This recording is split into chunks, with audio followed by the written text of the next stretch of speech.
Good afternoon, ladies and gentlemen. On behalf of Edgehill University, I declare this, the 15th and final ceremony of the week, open.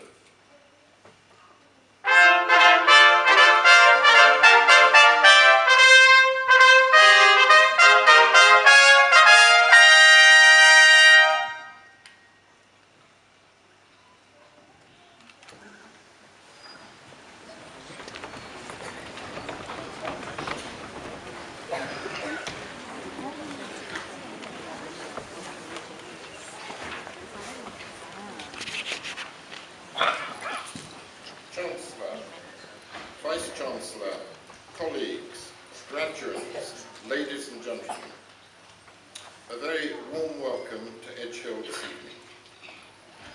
As you would have read in the programme, I am the university's Pro-Chancellor. Who and what is a Pro-Chancellor, you may well ask. Well, the who bit is very easy. It's me. However, the what bit is slightly trickier. Whilst I thought I knew after 4 years in office, I decided to Google the term just to make sure. And according to Wikipedia, an entirely reliable source, I quote, "A Pro-Chancellor acts as a deputy to the Chancellor and as the chair of the university's governing body," which, I am very relieved to say, was what I had believed to be the case. Frequently, the Chancellor, Tanya Barron, describes herself as the university's queen,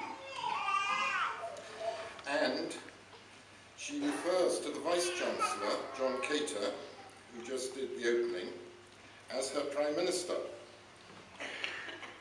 Now, I have worked together with Tanya for 4 years, and I'm still waiting for her to bestow a suitable title upon me. I have struggled to think of an appropriate moniker, so suggestions, please, would be very welcome at the end of this ceremony. As you have already heard, this evening is the 15th and final graduation ceremony this week. And what an exhilarating week it has been. We at Edgehill strive to make these occasions as joyful and as memorable as possible, though there are 1 or 2 unavoidable formalities to ensure that the graduates are properly awarded their degrees. Edgehill does not do stuffiness. Remember, we are here to celebrate. In total, some 3,137 students have already graduated this week. And if those on my left behave themselves for the duration of this short address, another 145 will in a few minutes' time. The programme also reveals that the university has made 6 honorary awards this week to 6 deserving individuals who in their own way have made a significant contribution to society. And it has been a privilege to hear them respond in a very humble manner to the citations delivered by my colleagues. Additionally, teaching awards have been made to 11 members of the academic staff across the 3 faculties. There is a final award to be made later on this evening. This followed a suggestion of the Students' Union a couple of years ago. Their particular endeavour, beyond the call of duty, by the academic staff should be recognised, and a long list of some 200 nominees was reduced to a short list of 40 before the final 12 award winners were selected. On a very rough basis, the Vice-Chancellor estimates that the university has hosted some 15,000 visitors during the course of this week. That is an average of 5,000 per day, a logistical challenge. Compared to everyone else wearing a clown's costume, neither Tanya nor I are employees of the university. We turn up, we wear these magnificent robes, put on these silly hats, say a few words, shake a few hands, eat enormous lunches, which challenges the waistband as the week progresses, and pose for photographs with graduates and parents for a small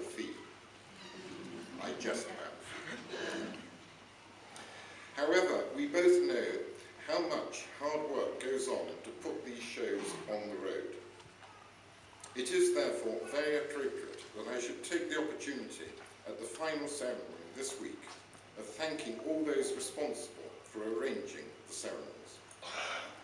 Not only all those in the hall this evening, particularly the registry staff, representatives of the teaching staff here this evening, the ushers, the technicians, audio, video, lighting, etc., the musicians, the marketing team, the security personnel. The list goes on and on.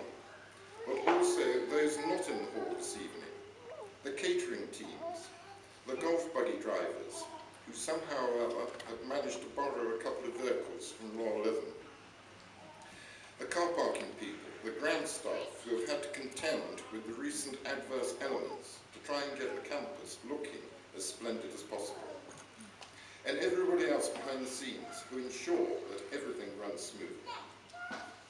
If I have forgotten any groupings, I apologise. But these ceremonies involve virtually every constituent part of the university, and it is the togetherness that this demands of which I am very proud. Can I ask my senior colleagues to pass on my appreciation to the respective teams? I can assure you, ladies and gentlemen, that ceremony fatigue will only kick in after the conclusion of this evening's proceedings.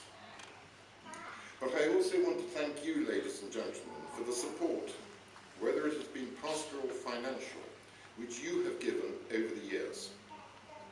We greatly appreciate your contribution and are very happy that you are able to share the moment of glory. Frequently, it is far, far tougher for those watching and worrying on the sidelines and for the students themselves. We recognise this and know only too well that your contribution is vital. Do you say something or do you keep quiet? If you say something, it is bound to be the wrong thing to say. If you bite your lip, you will be accused of being disinterested. Whatever you do, it will be wrong. You can't win. We know. Most of us have been there ourselves. So please do sit back, enjoy the proceedings with immense relief and pride.